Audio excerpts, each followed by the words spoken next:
Bonjour à tous. Pour vous faire voir la catastrophe, c'est vraiment une catastrophe. Il n'y a rien qui pousse.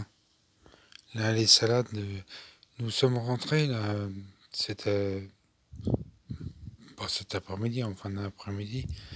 Ça faisait 8 jours que nous étions partis en vacances. C'est resté au même état. C'est resté pareil. Même les salades ont pratiquement, ils ont fait 2 centimètres. Mais c'est zéro, c'est zéro. Là, courgette, courgette, il n'y a rien. Il y a quelques fleurs. En 8 jours de temps, ça aurait dû, ici, là, des cornichons. Les cornichons, ça pousse pas. Non, théoriquement, à l'époque où on est, il devrait être arrivé à cette époque-là. Je devrais avoir fait 2-3 beaucoup de cornichons. Les haricots qui sont fleuris, quand je suis parti il y a 8 jours, ils étaient dans le même état. Les mêmes fleurs, les mêmes choses. C'est des haricots, c'est un petit. Ce sont des talismans là. Moi les haricots, je les bute jamais, je les laisse comme ça. Mais quand même, la seule chose qui a poussé un petit peu, c'est peut-être la courgette de Nice qui est là. Mais celle-ci, on va la manger en primeur, on va la couper en deux. Madame et moi, on va se faire un petit truc farci là. C'est une catastrophe, c'est dingue. Ici, j'ai semé la mâche. Elle n'a pas poussé, mais enfin c'est assez long. Et là, c'est une planche avec des céleris. À gauche, les céleris raves et à droite, les céleris branches.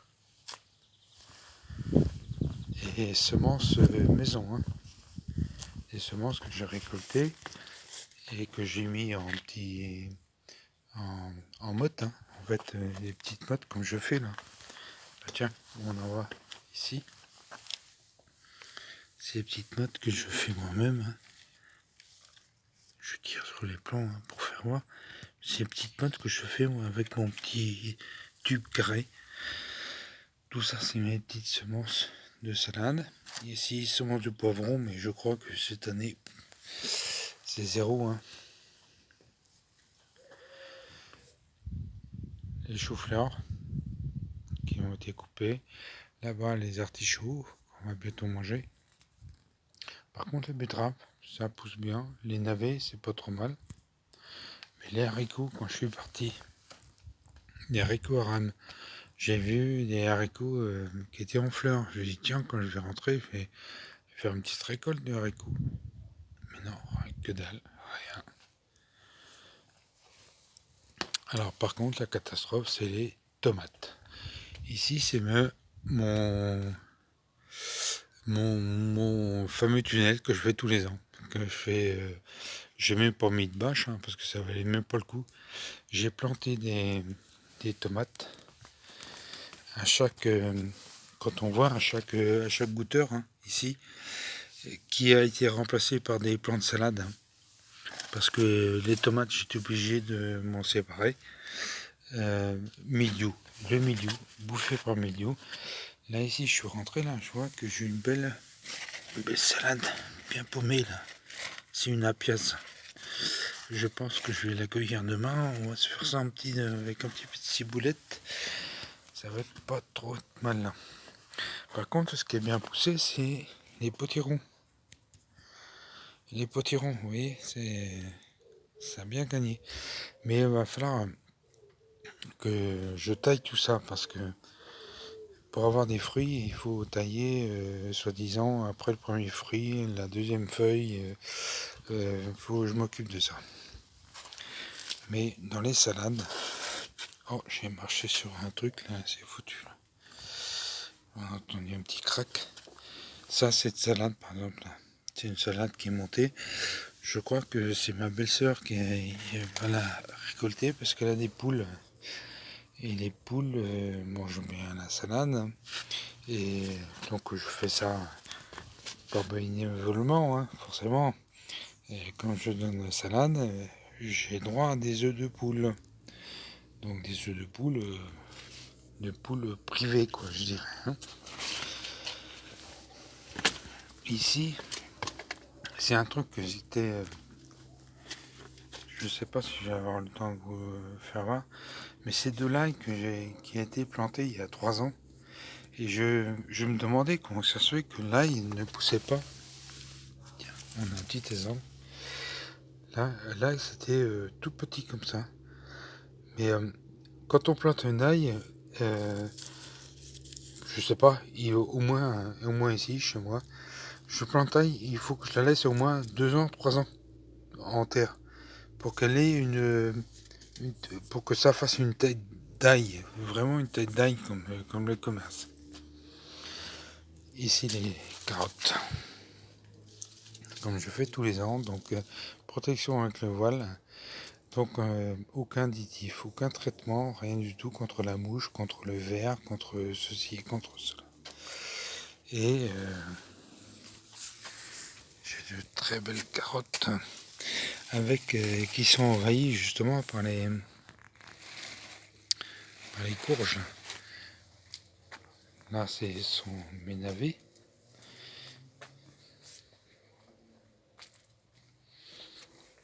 Quelques fraisiers. Enfin, les fraisiers cette année, c'est pas terrible.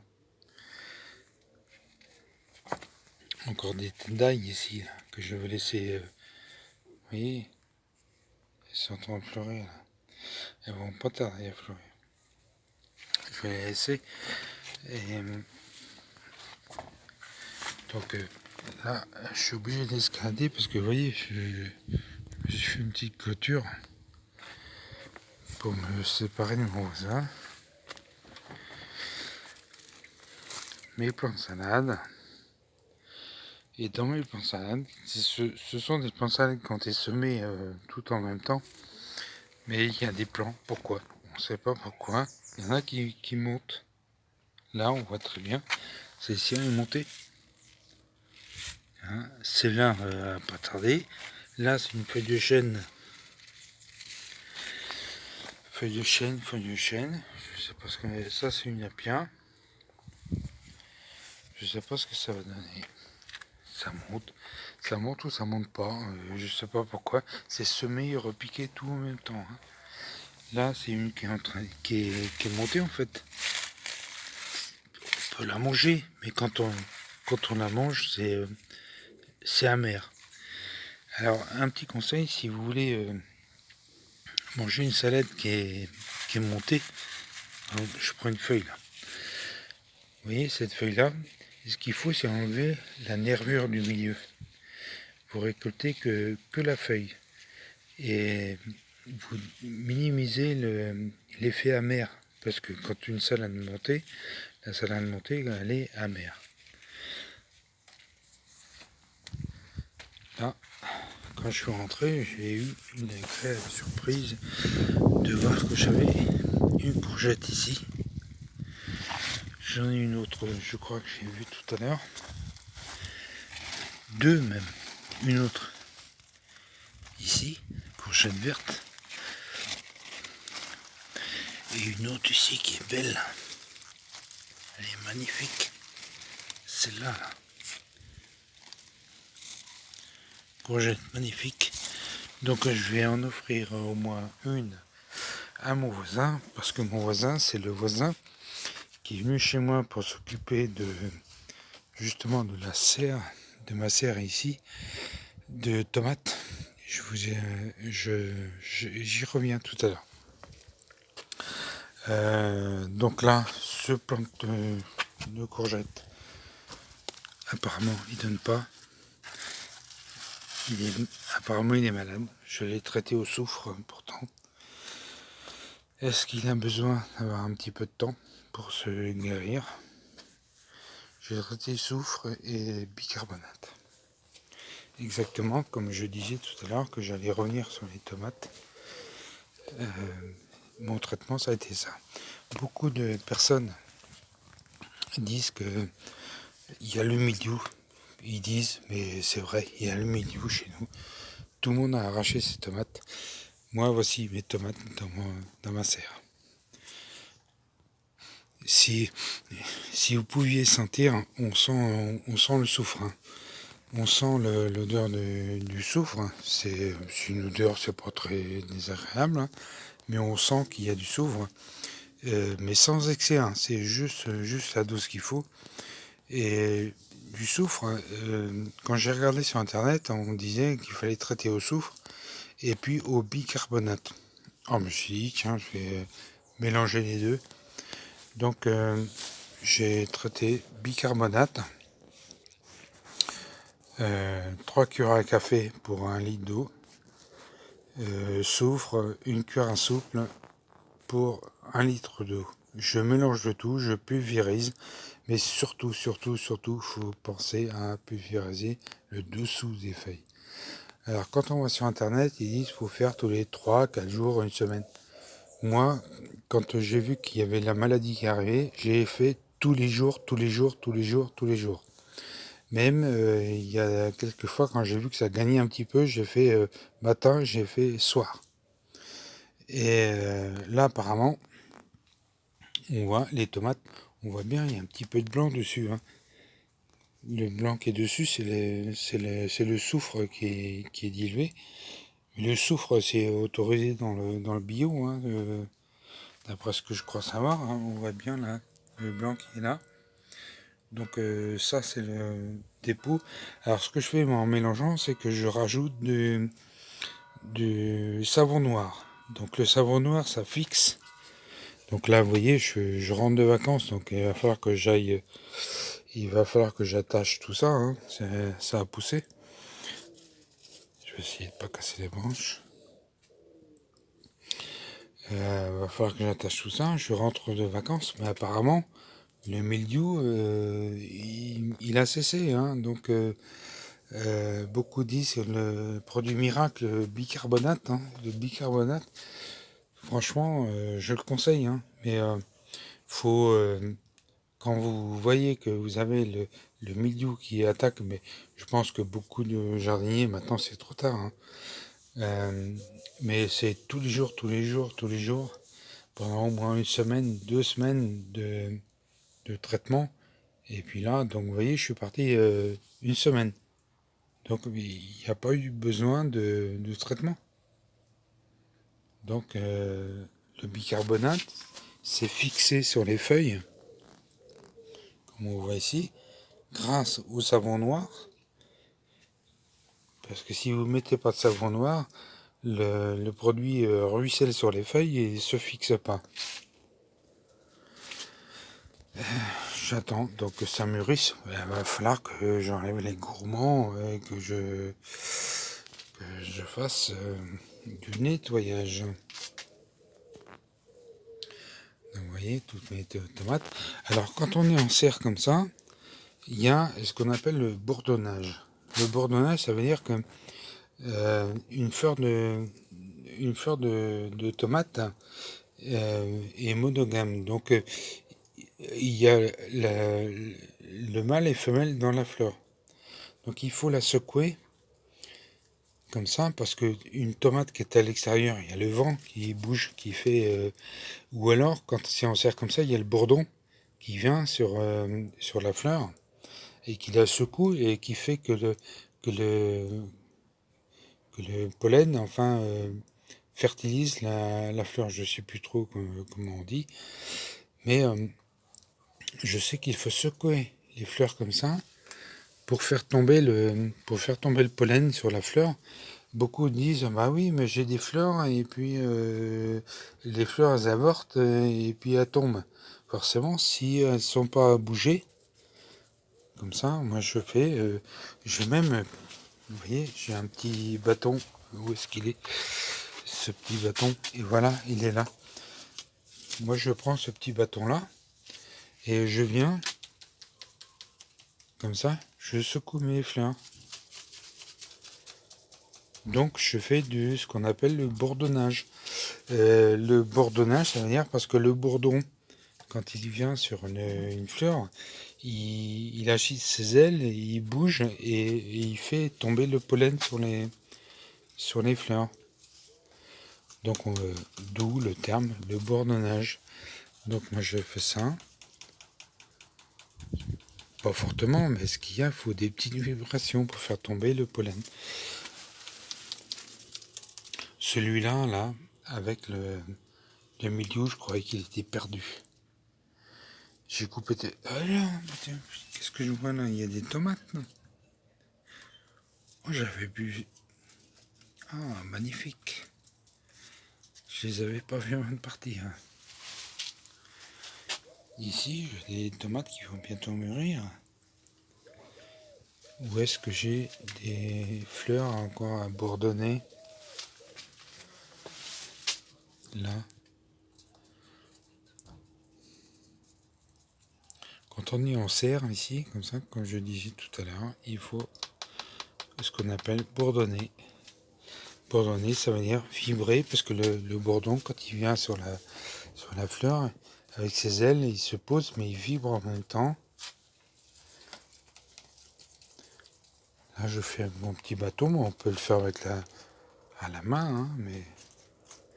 Et vous verrez que vous plaindrez plus. Vous vous plaindrez plus de dire que ah oui, mais j'ai des fleurs, mais j'ai pas de fruits.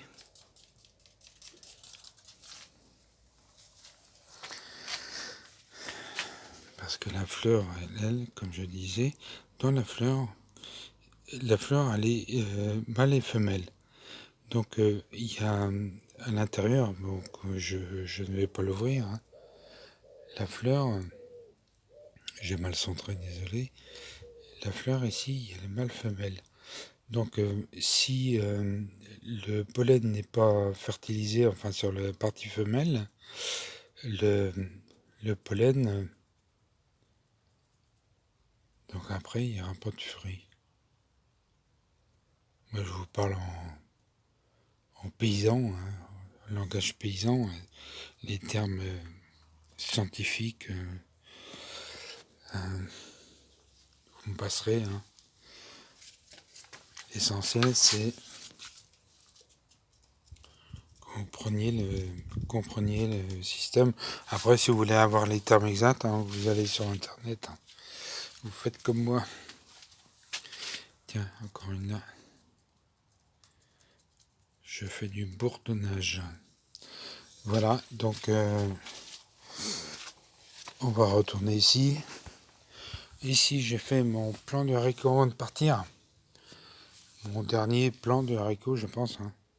Et puis, j'ai eu la surprise de voir que la variété talisman. Ici, talisman. Ici, quand on voit commence à sortir de terre que les autres. Et pourtant, le sol a l'air d'être humide. Par contre, les radis noirs, là, oh là là, j'ai même semé un peu gras, comme on dit. Il va falloir que je démarie tout ça quand ce sera un petit peu plus haut. Sinon, qu'est-ce que j'ai à vous dire? L'estragon, la menthe qui est en train de monter. L'estragon, mon plan de petits oignons blancs que j'avais prévu pour aller accompagner mes cornichons. Mais les oignons blancs sont là, mais les cornichons n'y sont pas. Et là, ce sont des plants de tomates que j'avais fait, qui étaient en réserve, disons, qui étaient en côté. Et j'en ai passé pas mal à mon voisin, qui les siens n'ont pas réussi apparemment. Mais moi, chez moi, quand on voit ici, ils n'ont pas le milieu. On voit ici, ils n'ont pas le milieu. Ils sont dehors. Ils sont pas dans la serre. Mais je les ai traités au bicarbonate mélangé avec le soufre. Mais ils sont tout petits, tout petits. C'est des semences que j'avais fait tardivement. Hein, donc le traitement que j'ai fait, c'était, comme je répète, soufre et bicarbonate. mais un traitement de...